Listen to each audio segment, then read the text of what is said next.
saya ingat ada satu lagu Love is in the Air. Jadi kita itu jadian di pesawat terbang. Ini hari terakhir dia itu di Brisbane, jadi dia pulang for good. Ya, dia pulang for good. Saya tahu dia pulang for good, tanggalnya tanggal berapa. Saya set tanggal yang sama saya pulang ke Indonesia, ya, ke Jakarta. Dan saya set duduknya sebelahan. Ya. Duduknya sebelahan. Ya. Udah gitu, dan di pesawat saya tanya dia, karena begini. Waktu saya kenalan sama dia pertama kali, saya bilang nama saya Harun. Dia bilang nama saya Monica. Saya pikir Monica. Ada namanya Monica, gitu ya. Itu Monica. Ya. Jadi tahun 97 dia pulang for good, saya masih harus ke Brisbane untuk 2 tahun lagi. Saya satu pesawat duduk sebelahan. Saya tanya dia, Mon gimana? Kita mau jadian nggak? Kalau nggak mau, kamu silakan duduk di luar.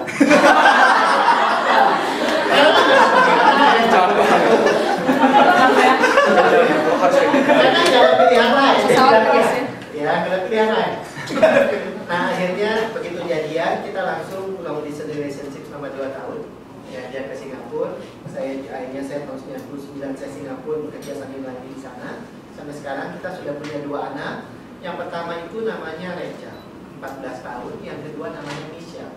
Kalau saya tanya Rachel hobinya apa? Dia suka balet, suka gambar, suka main piano. Michelle, kamu hobinya apa? Duduk di sofa sambil bengong.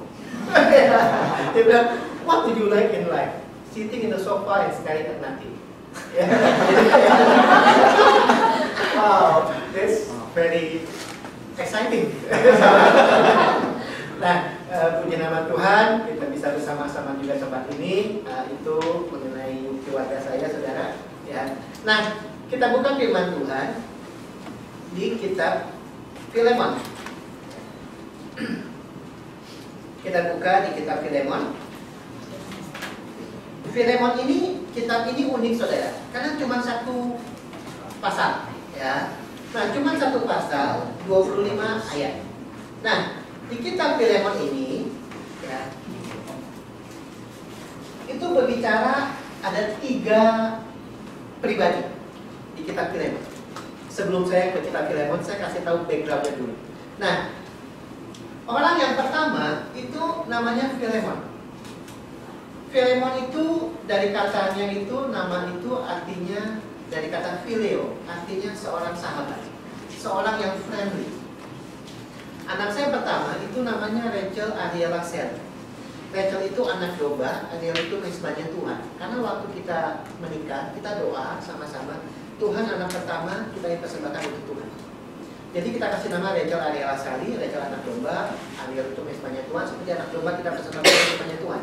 Nah, ini Filemon itu dari arti katanya itu seorang yang friendly, seorang sahabat. Dia kata phileo, kasih persahabatan. Nah, Filemon ini tinggal di Kolose. Dan waktu dia tinggal di Kolose, dia ini seorang pengusaha yang berhasil. Nah, seorang pengusaha yang berhasil dan cinta Tuhan. Nah, setelah dia cinta Tuhan, dia pun membuka rumahnya besar, ya. Dan itu ada ibadah di rumahnya Filemon. Jadi, seorang yang bernama Filemon, dia ini seorang yang terpandang di Kolose, ya. Of course dia punya budak-budak. Ya, dia seorang yang financially kuat, rumahnya besar sehingga, dan dia cinta Tuhan, sehingga di rumahnya dia itu ada ibadah. Nah, tokoh yang kedua itu Paulus. Paulus itu yang menulis surat, ya, menulis surat untuk Filemon ini. Ya. Nah, Paulus pada waktu dia menulis surat ini, Paulus itu ada di Roma, ya, dan dia sedang di penjara Roma. Ya, atau penjara rumah, ya. Ya, jadi Paulus itu gak bisa kemana-mana, ada di kota Roma. Sementara Filemon itu di kota Kolose. Nah, pribadi yang ketiga itu namanya Onesimus. Nah, Onesimus itu dari katanya itu artinya useful, berguna. Nah, jadi Onesimus itu dari katanya itu useful, berguna, dan dia itu siapa? Dia itu salah satu budak di rumahnya Filemon. Ya. salah satu budak di rumah Filemon. Nah, sayangnya itu begini, ya. Onesimus itu mencuri salah barang di rumah Filemon. Nah, sebelum ketahuan oleh Filemon, dia udah tahu ini kayaknya ketahuan. Jadi sebelum dia ditangkap, ya, Onesimus itu kabur, ya, lari. Larinya kemana? Larinya itu ke kota Roma. Saudara bayangkan, ya, jarak Kolose ke kota Roma itu 1000 mil. Dan zaman itu nggak ada pesawat, ya harus naik kuda, keledai, jalan kaki nggak tahu berapa lama, ya. Jadi Onesimus itu bisa kabur dari Kolose itu ke Roma. Nah, kenapa ke Roma? Karena dia pikir di Roma itu kota besar, kota metropolitan. Dia pikir dia nggak akan bisa ketangkap. Dia pikir dia aman, karena kota Roma itu kota metropolitan, penduduknya itu macam-macam, berbagai macam warna kulit, berbagai macam ras, kumpul di sana semua. Nah, dan pada saat itu kota Roma itu penduduknya itu 1 juta orang. Jadi menurut pikiran Onesimus, kalau mau kabur kemana? Dia pikir saya harus kabur ke kota Roma. Karena di kota Roma dia nggak akan ketangkap. Jauh dari Kolose, dan itu masyarakatnya 1 juta orang. Ya. Nah, setelah begitu, rupanya Tuhan ini sutradara yang luar biasa. Amin. Rupanya Onesimus itu tahu-tahu bisa ketemu dan kenalan dengan Paulus. Gak tahu kenapa bisa ketemu dengan Paulus. Ya.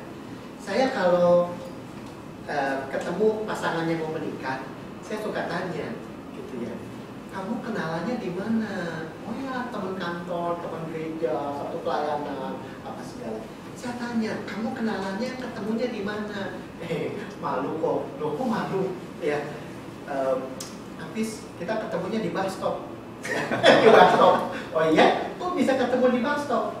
Di Singapura setiap tahun ada acara Festival of Praise, ya, acara nyanyian pujian penyembahan di Indoor Stadium yang datang 5.000 sampai 6.000 orang. Pada zaman itu belum ada MRT untuk ke National Indoor Stadium, adanya bus. Jadi naik bus itu susah, karena ngantri banyak 6.000 orang. Ya, keluar ada naik mobil apa gitu ya. Tapi ini ada satu pria dengan satu wanita, dua-duanya orang Indonesia, satu Dortmund yang lagi konser. Dia ini bisa ketemu, nunggu bus sama-sama, bisa kenalan. Akhirnya jadian, menikah, punya anak 2, sekarang tinggal di bus. Ya, saudara kalau nyari pasangan hidup ke bus stop. Belum bertahun-tahun, belum bertahun-tahun. Tapi saya melihat Tuhan itu yang pengatur yang luar biasa. Saya ketemu lagi, saya ngobrol, itu udah gitu ya. Saya naik MRT sama satu teman saya cowok. Ya, di Singapura itu MRT setiap 3 menit. Ya, kalau jam bisa 5 menit, 3 menit. Dan gerbongnya itu banyak. Nah, gerbongnya itu banyak. Saya sama teman saya, pria, cowok, masuk ke MRT. Dan itu pintu masuk MRT kan banyak kayak di Korea nih. Itu tuh pas masuk, ya, ada jemaat kita, perempuan. Ya, di MRT di pintu yang sama. Ya. Ketemu, ngobrol-ngobrol, di luar pengetahuan saya, mereka kenalan, hanya pacaran, jadian, dan menikah. Loh, bisa aja. Kalau kita ya naik MRT, bisa aja pintu yang mana, ini pintu that particular door. Timingnya pun MRT-nya sama. Jadi saya percaya Tuhan itu sanggup mengatur segala sesuatunya dalam kehidupan. Amin. Ya. Nah, ini Onesimus di satu kota yang penduduknya 1 juta jiwa itu bisa ketemu dengan yang namanya Paulus, dan mereka kenalan, mereka ngomong-ngomong. Mungkin Onesimus kerja di penjara atau kerja di rumah yang dimana Paulus itu ditahan. Onesimus mungkin bantu-bantu Paulus, disuruh oleh Paulus. Lama-lama Paulus mulai ngomong soal Tuhan Yesus. Paulus mulai ngomong soal Tuhan Yesus. Setelah Paulus mulai ngomong soal Tuhan Yesus, udah gitu Onesimus buka hatinya menerima Tuhan Yesus sebagai juru selamat dia. Udah gitu Onesimus mulai belajar bertumbuh di dalam Tuhan, ikut Kom 100. Ya, saya mulai bertumbuh di dalam Tuhan. Karena ada Roh Kudus dalam kehidupan Onesimus, hati dia itu nggak tenang. Kenapa? Karena ada masalah yang tidak dia bereskan, yaitu dia pernah mencuri di rumah. Hati dia nggak tenang.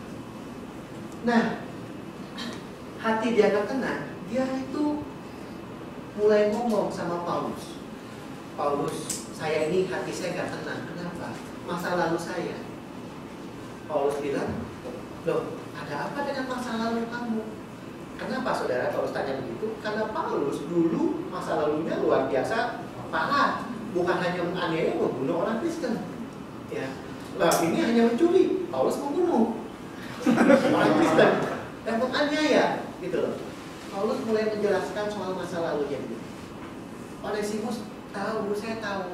Tapi Roh Kudus itu terus ngomong sama saya, harus beresin. Harus beresin. Jadi Onesimus bilang sama Paulus, saya akan kembali ke rumah majikan saya, di mana saya pernah mencuri. Paulus itu bilang begini. Paulus itu begitu dia bilang mau kembali ke rumah majikannya karena ketahuan mencuri, Paulus tahu resikonya, saudara. Nah, pada zaman itu, kalau seorang budak ketahuan melakukan kesalahan mencuri, ya, nah tuannya itu mempunyai hak atas budak ini. Mau dihukumnya apa? Dimakan binatang, digantung, ditenggelamkan, atau kalau misalnya dibiarkan hidup, ya, di dahinya itu akan dikasih tanda F, sehingga kemana-mana orang tahu ini fugitif.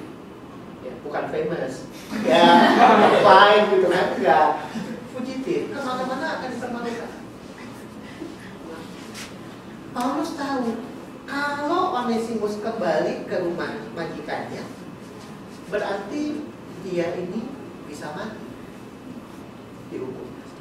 Ya, karena Paulus nggak tahu majikannya siapa. Gitu ya. Nah, udah gitu Onesimus bilang sama Paulus, saya yakin saya mau kembali. Karena saya tahu saya harus membereskan dosa-dosa saya. Ya sudahlah. Onesimus waktu dia mau pergi kembali ke Kolose, dia pamitan sama Paulus. Paulus, terima kasih ya, saya sudah kenal Tuhan dari engkau. Paulus berdoakan untuk keselamatan untuk Onesimus. Nah, setelah begitu Paulus mungkin tanya, Onesimus, ngomong-ngomong kamu mau kemana? Onesimus bilang, saya ke rumah majikan saya di Kolose.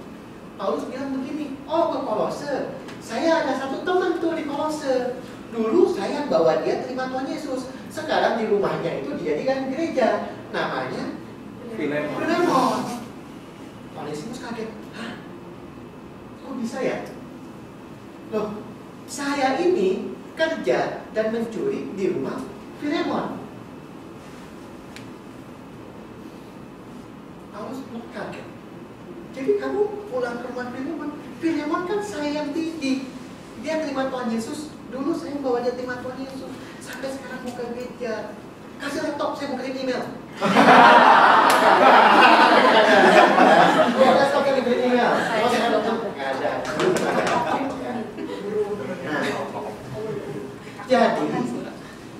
Jadi, Paulus ini bilang sama Onesimus, Onesimus, sebelum kamu pergi, saya menulis surat buat Filemon.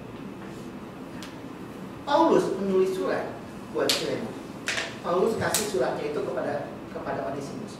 Onesimus, kalau kamu udah tiba di rumah Filemon, nggak usah ngomong apa-apa, kasih surat. Suratnya itu adalah kita. Saudara membayangkan nggak sih? kisah yang luar biasa. Tuhan itu sutradara yang luar biasa. Amin. Ya. Nah, kita lihat ayat yang pertama. Dikatakan begini. Ayat yang pertama dikatakan, dari Paulus, seorang hukuman karena Kristus Yesus, dan dari Timotius, saudara kita, kepada Filemon yang kekasih, teman sekerja kami. Ya. Kepada Apia, saudara perempuan kita, mungkin istrinya Filemon, dan kepada Arkhipus, teman seperjuangan kita, dan kepada jemaat di rumahmu, kasih karunia dan damai sejahtera dari Allah Bapa kita dan dari Tuhan Yesus menyertai kamu. Kemudian ayat 4, Paulus mulai bilang bersyukur untuk Filemon buat kebaikan Tuhan dalam kehidupan hidupnya. Barulah ayat yang ke-8, ya, Paulus bilang begini, ya, Paulus bilang, karena itu sekalipun di dalam Kristus aku mempunyai kebebasan penuh untuk memerintahkan kepadamu apa yang harus kau lakukan, tetapi mengingat kasihmu itu lebih baik aku memintanya daripadamu. Paulus bilang begini, saya ini punya hak untuk menyuruh kamu sesuatu, tapi saya nggak mau. Mending saya memohon. Saya nggak akan menyuruh, maksudnya untuk menerima Onesimus, tapi saya akan memohon, meminta. Ya.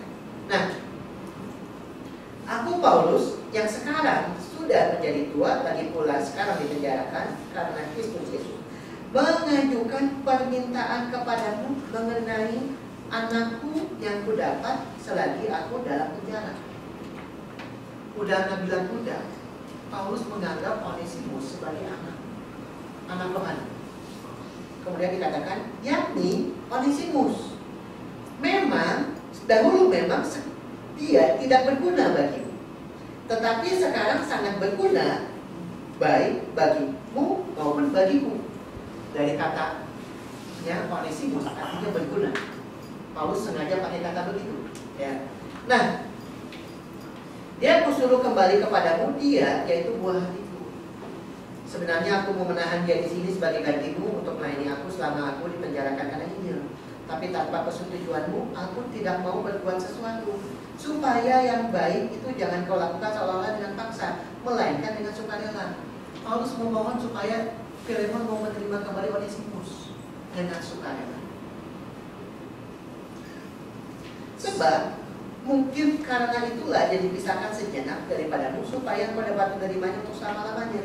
Ayat 16, bukan lagi sebagai hamba, melainkan lebih daripada hamba, yaitu sebagai saudara yang kekasih. Bagiku sudah demikian.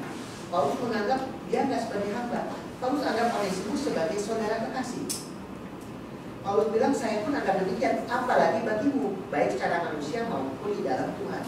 Ayat 17, kalau engkau menganggap aku temanmu seiman, terimalah dia seperti aku sendiri.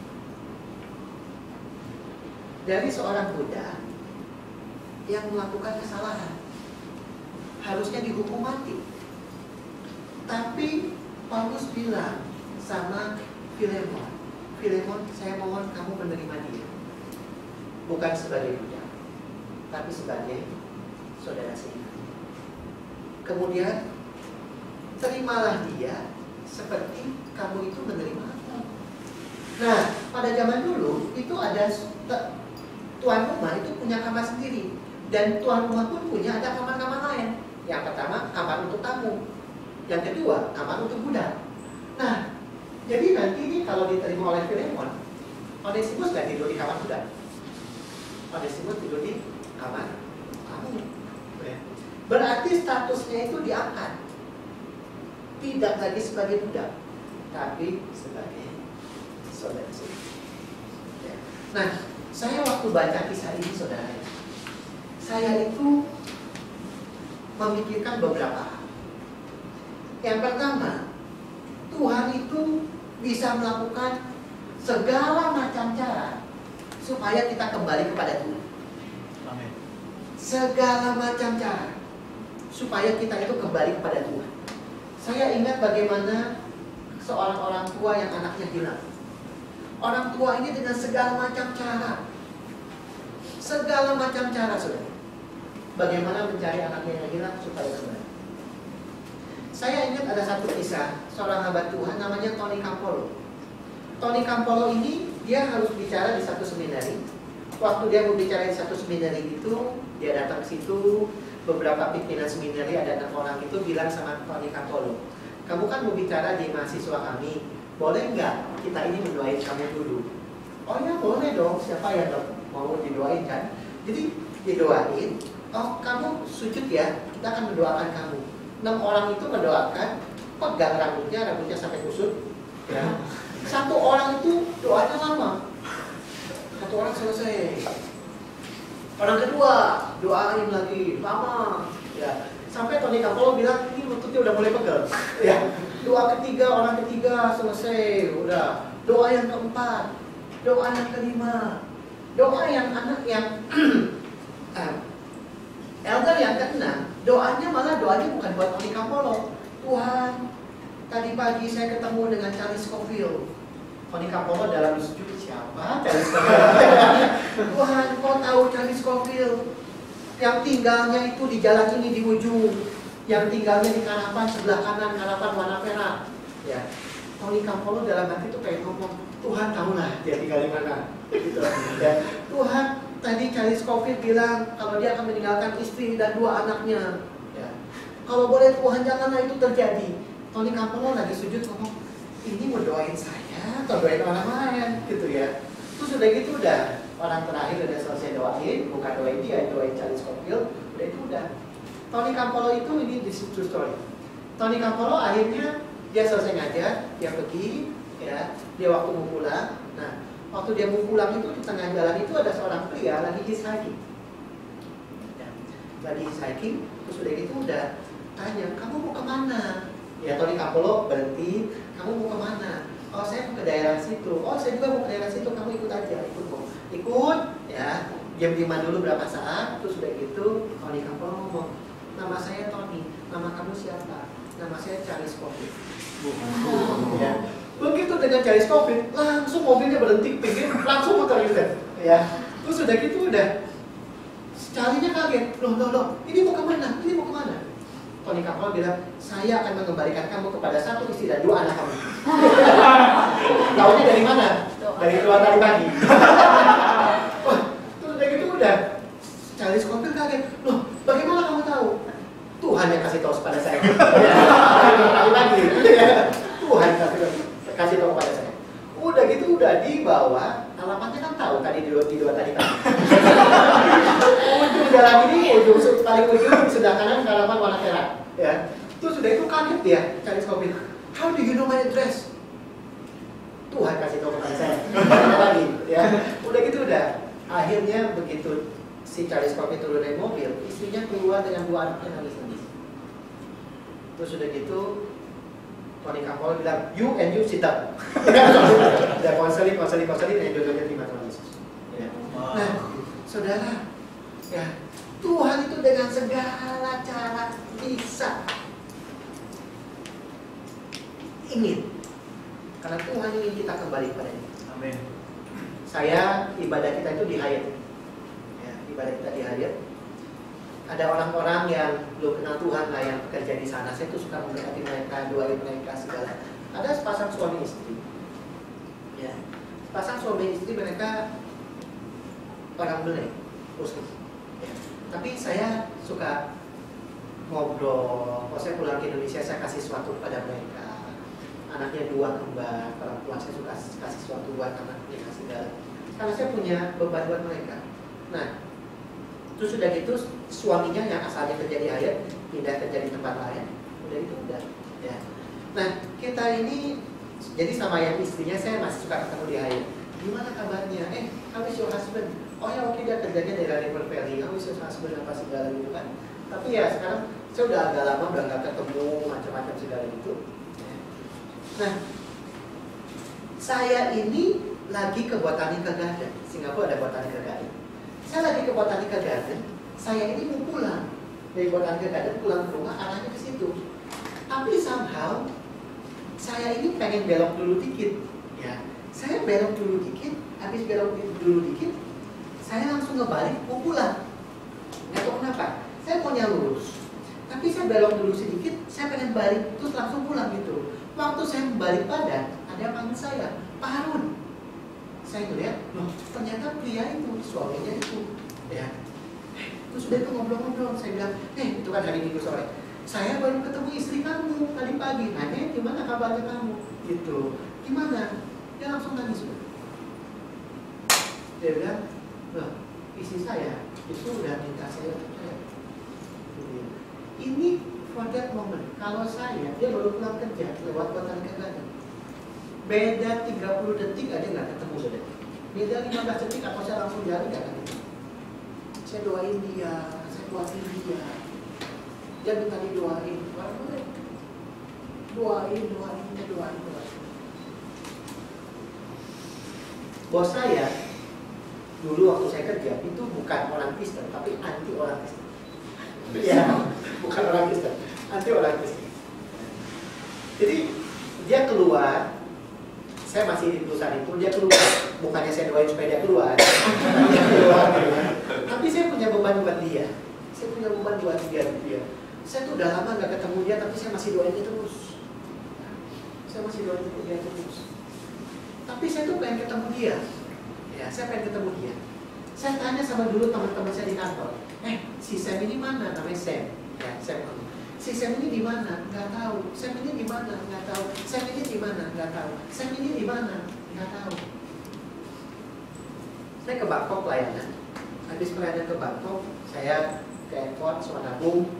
Begitu udah, saya ke gate. Habis di gate, naik pesawat. Saya duduk, ada yang manggil depan saya, si Sam. Tepat di depan saya. Loh, Sam, kamu dari mana aja? Maksudnya bingung kan? Loh, maksudnya dari mana aja apa? Loh, saya udah nyari you 3 tahun.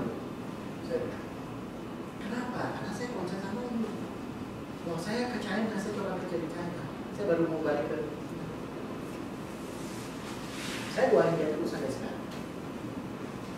Tapi saya lihat bagaimana Tuhan itu bisa mengatur segala macam cara. Ya, supaya kita itu kembali kepada Tuhan. Onesimus bisa ketemu dengan Paulus di kota yang jumlahnya 1 juta. Nah, saya percaya saudaraku di sini karena masuk dalam rencana Tuhan. Amin. Nah, jadi yang pertama, Tuhan itu bisa melakukan segala dalam hidup kita. Yang kedua, Tuhan itu ingin supaya setiap dari kita itu kembali kepada jalan yang benar. Onesimus tahu melakukan salah, dan dia harus kembali ke jalan yang benar. Kehidupan kita juga sama. Kita ini banyak kesalahan, banyak kekurangan, tapi kita perlu kembali kepada jalan itu. Kita mungkin sudah jauh dari Tuhan, hidup di sini di negara sendiri. Tapi Tuhan ingin setiap dari kita itu kembali kepada jalan. Ada seorang anak gadis, dia itu kabur dari rumah karena dia pengen hidupnya seenak. Maminya berusaha keras cari mana dia. Tanya sama teman-temannya di mana. Teman-temannya itu nggak tahu. Akhirnya seorang temannya gadis itu ngasih ide, tante, gini aja, saya foto gambar wajah tante, kemudian saya akan pasang di mana-mana, di pub lah, di mana, saya akan pasang di mana-mana. Siapa tahu dia itu ngelihat wajah tante hanya pengen pulang. Ya. Jadi temennya itu foto wajah si tante, di bawahnya itu ditulis please come. Dicetak di mana-mana, taruh di mana-mana. Ya. Dan memang rupanya gadis itu lama-lama hidupnya tambah berantakan. Dia lama-lama dia pengen pulang. Dia mau pulang nggak tahu pulang di mana. Pulang ke rumahnya itu malu. Waktu dia ada di pub, dia tuh ngelihat ada satu foto. Loh, ternyata foto maminya. Dia mulai nangis. Waktu dia mulai nangis, dia mengusap air matanya itu, di bawahnya ada tulisan please come. Dari situ dia mulai memberanikan diri untuk kembali ke rumah. Dia kembali ke rumahnya, mau buka pintu pun dia bingung. Diterima nggak ya? Diterima nggak ya? Akhirnya waktu dia buka pintunya, ternyata pintunya nggak dikunci. Dan ternyata maminya memang sudah nunggu di ruangan. Maminya datang langsung peluk dia. Dia bilang, anakku, pintu ini tidak pernah dikunci semenjak kamu pergi. In case kamu kembali, pintu kasih Tuhan pun tidak pernah tutup, tidak pernah terkunci bagi setiap kehidupan. Jadi yang pertama, Tuhan itu bisa sanggup dengan segala cara supaya kita kembali pada Tuhan.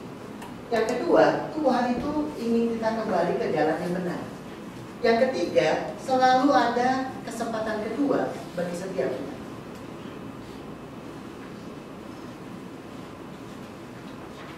Di Singapura itu ada seorang yang keluar masuk penjara, namanya Jacob Pusi, narapidana pengedar narkoba. Ya. Nah, dia itu masuk penjara, waktu di penjara itu dikasih Alkitab. Habis perjanjian kita, perjanjian baru. Habis Matius, Markus, Lukas, Yohanes. Habisnya itu maksudnya begini, Matius halaman pertama dirobek, selintingan buat ngerokok. Ya, habis Matius. Markus habis. Ya. Markus habis. Lukas habis. Ya. Yohanes habis. Kisah para Rasul habis. Masuk kitab Roma. Ya. Nah, waktu di kitab Roma, ya, dia ini ngerokok, ya, ketiduran, ya, saya nggak tahu orang ngerokok bisa ketiduran atau enggak, itu saya nggak tahu, ketiduran. Nah, waktu dia ketiduran, udah itu udah, tapi bagus rokoknya nggak membakar mulutnya, ya, masih ada selentingannya, masih ada sisa. Nah, itu waktu dia bangun, ketiduran, rokoknya udah padam, gitu kan? Dia tuh iseng. Dia buka itu kertas. Tulisannya apa saudara? Kapan kamu bertobat? Semenjak itu dia langsung kaget. Dia mulai mikir. Dan saat itu juga dia terima Tuhan Yesus. Dia sujud di selnya dia bertobat, dia terima Tuhan Yesus. Dia keluar dari penjara menjadi hamba Tuhan. Nah, masuk koran ditulis begini. From smoking the word to speaking the word. Dari merokok firman Tuhan sekarang memberitakan firman Tuhan. Ya. Nah, tapi saya melihat setiap dari kita itu Tuhan kasih kesempatan untuk kembali.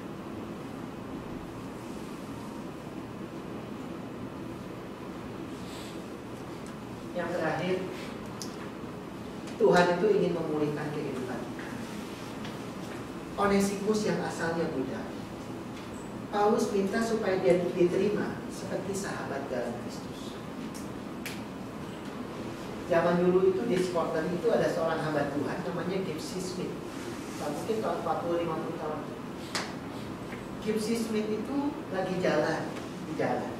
Dia tuh ngerasa kok ada yang narik bajunya. Dia jalan lagi kok ada yang narik baju. Dia jalan lagi kok ada yang narik bajunya.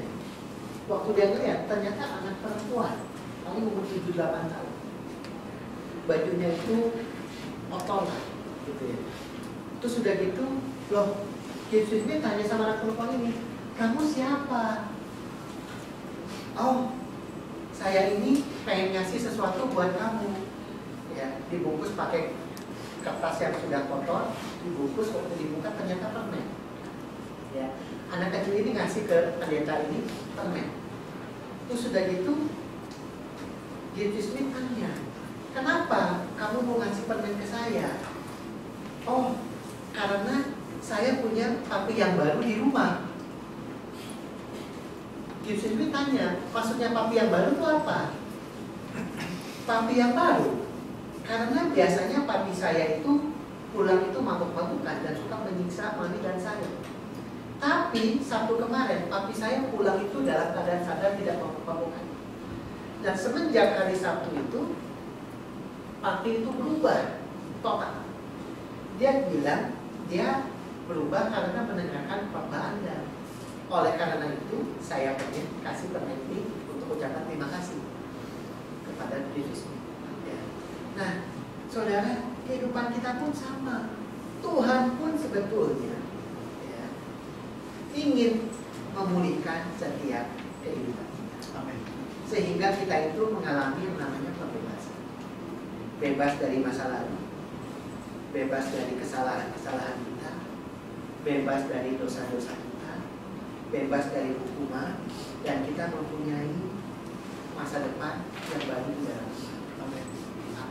Amin. Nah, saya tutup dengan satu kisah. Kalau saudara suka nonton bola, ada namanya Emirates Stadium. Ya. Kenapa? Karena sponsornya Emirates. Saudara suka nonton baseball, basketball. Orang itu kasih nama stadion itu bisa karena ada orang yang terkenal, hanya yang pemain situ namanya dipakai buat nama stadion, atau yang sponsor. Nah, di Amerika ada satu lapangan baseball namanya Raymond Junior Memorial Field. Jadi diambil nama dari namanya Raymond Junior. Nah, Raymond Junior ini bukan seorang pemain baseball. Dia bukan seorang pemain baseball. Nah, Raymond ini seorang anak bayi yang lahir. Waktu dia lahir itu, unfortunately, waktu dia lahir itu kekurangan oksigen. Ya.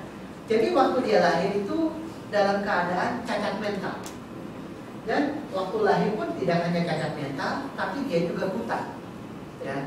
Jadi cacat mental, buta, ya. Otaknya itu kecil, tidak normal, ya. Dan dia itu nggak akan pernah bisa berjalan atau berbicara. Ya, nggak akan pernah bisa jalan atau berbicara. Nah, dia ini satu hari bisa 20 kali kejar-kejar. Dan dia itu punya asma. Nah, pada waktu Raymond Junior ini umur 10 tahun, berat badannya itu 15 kilo. Ya. Nah, yang menjadi masalah itu adalah begini. Dia ini alerginya banyak sekali. Mungkin saya harus ganti. Alergi semua makanan kecuali satu makanan. Ya, saya balikin supaya lebih gampang. Ya. Jadi dia itu nggak bisa makan makanan apapun juga kecuali satu makanan di botol, mereknya Gerber. Ya, kalau makanan bayi itu ada merek Gerber. Ya. Nah, jadi dia itu hanya bisa makan satu produk, bukan seluruh produk Gerber, tapi satu produk dari Gerber. Itu aja. Bukan semua produk Gerber, hanya satu produk dari Gerber. Hanya produk itu aja. Nah, jadi maminya itu tahu Raymond itu hanya bisa makan itu. Jadi maminya itu beli nimbun sebanyak-banyaknya produk itu. Ya. Kenapa? Karena kelangsungan hidup dari Raymond Junior itu tergantung dari stoknya makanan yang dia punya. Karena kalau ini makanan dia habis, dia nggak bisa makan apa-apa lagi. Nah, akhirnya maminya beli yang banyak, stok yang banyak. Ya. Nah, sayangnya itu rupanya begini. Gerber itu memutuskan, karena ini produknya tidak menguntungkan. Jadi Gerber itu memutuskan supaya produknya tidak diproduksi lagi. Kalau produk itu tidak diproduksi lagi, masalah yang akibatnya apa? Raymond nggak punya makan. Nggak bisa makan apa-apa. Begitu maminya dengar kalau produknya discontinue, maminya telepon kemana-mana, cari di kota mana-mana, mana nimbun sebanyak-banyaknya produk makanan itu. Kenapa? Karena kelangsungan hidup Raymond tergantung dari stok makanan. Ya. Berapa banyak stok makanan itu berhubungan dengan kelangsungan hidup Raymond. Nah, cari kemana-mana, lama-lama ya stoknya habis juga. Gerber, perusahaan ini tahu kisah Raymond Junior. Tapi Gerber bilang, sorry kita nggak bisa produksi, masa produksi hanya untuk satu anak. Betul loh, kan nggak mungkin. Ya. Nah, Gerber bilang gini, kalau gitu gini aja.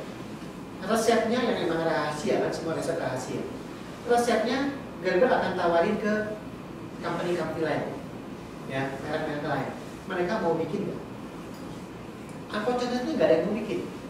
Ya. Maminya tambah tegar.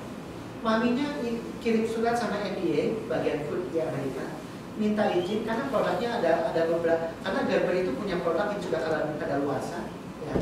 Maminya minta izin sama FDA, boleh nggak produk kadaluarsa itu berapa apa dia akan ya. Untuk sini menjadi lama-lama juga akan habis. Nah, sampai akhirnya berita ini terdengar oleh beberapa karyawan Gerber bagian research and development ya, yang ada di Fremont, Michigan. Beberapa karyawan dengar kisah mengenai Ramadan ini. Dia pikir, kasihan juga ya. Nah, akhirnya mereka mulai kumpulin beberapa karyawan. Mereka nabur uang, mereka bikin satu produksi line khusus. Ya. Memproduksi untuk siapa? Untuk seorang anak yang cacat. Cacatnya bukan cacatnya macam-macam cacatnya bukan. Ya. Anak yang ya secara fisik bukan anak yang normal, bisa aktivitas, punya masa depan yang luar biasa. Enggak, ya. Anak yang buta, umur 10 tahun cuma 30 kilo, dia bisa baca, nggak bisa bicara, ya, nggak bisa apa-apa. Tapi stafnya Gerber di Michigan, mereka mau, mereka berusaha, mereka bikin satu production line khusus atas biaya mereka sendiri, waktunya mereka sendiri, tenaga mereka sendiri untuk satu anak yang namanya Raymond Dan. Nah, Raymond Dan semenjak itu hidup selama 10 tahun lagi. Tapi setelah 10 tahun karena komplikasi, Raymond Dan Junior akhirnya meninggal. Orang-orang mulai ngomong, ih, tuh kan usahanya sia-sia. Tuh kan usahanya sia-sia. Ya, buktinya meninggal juga tuh anak. Ya, tuh kan usahanya sia-sia. Tapi buat karyawan Gerber, apa yang mereka lakukan itu sungguh berarti buat kehidupan.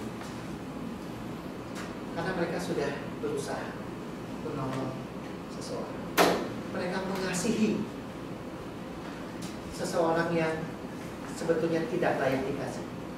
Nggak ada hubungan saudara, bukan anak sendiri, udah itu anaknya juga cacat, tapi mereka berusaha sampai akhirnya hidupnya bertahan 10 tahun.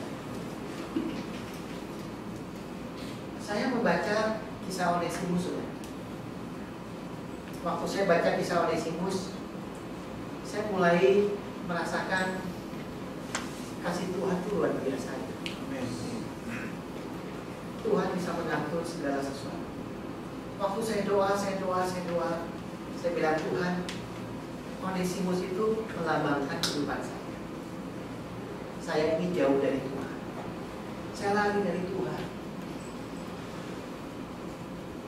Saya waktu ke Brisbane, saya belum kenal Tuhan. Saya ke Brisbane. Pendeta saya itu, saya beriman ke Brisbane. Yang satu ke gereja, yang 4 nggak mau ke gereja termasuk saya. Nah, teman saya yang ke gereja bilang sama pendetanya, Om, itu tuh teman-teman saya dapat lagi belum ke gereja. Datengin deh.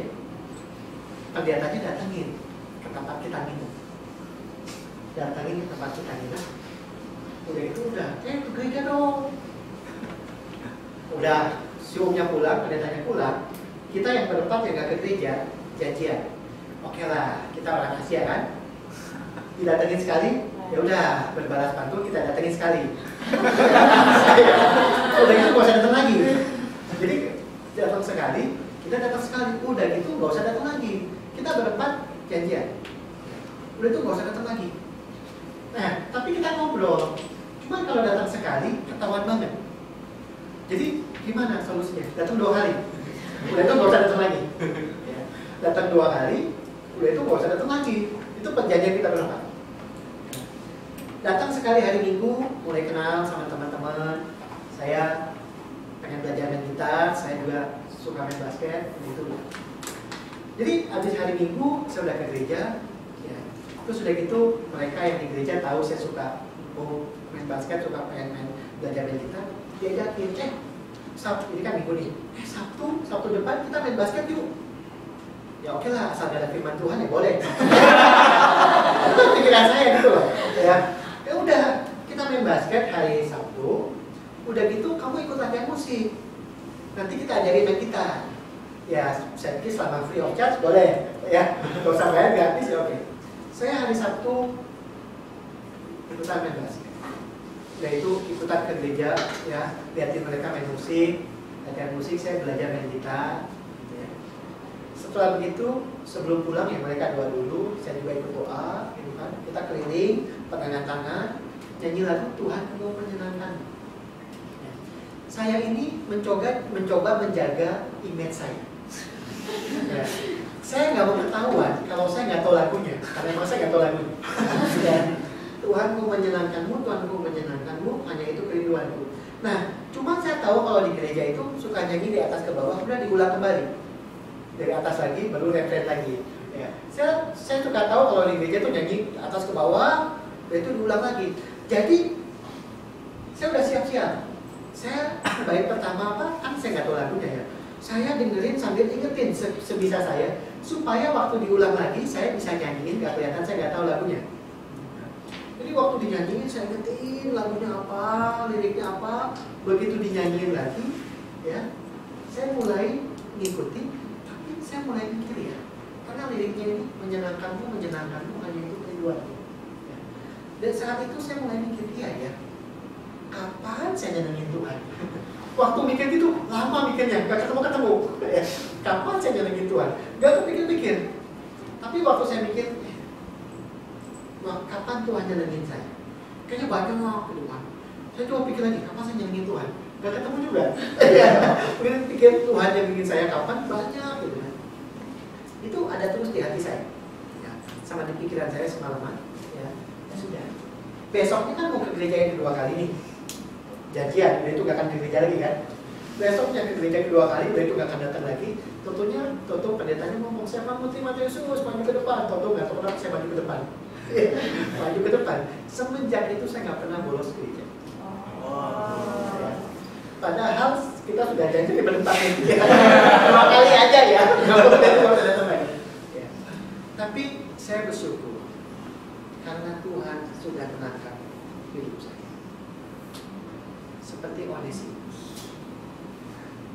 Maka itu dalam kehidupan kita, yang pertama kita percaya kalau Tuhan itu ingin ketemu dengan kita. Yang kedua, Tuhan itu ingin kita berbalik dari kehidupan kita, kembali kepada jalan yang benar. Yang ketiga, selalu ada kesempatan kedua, dan Tuhan ingin memulihkan kehidupan kita. Kita ada bersama-sama tempat ini, saudara, bukan kebetulan.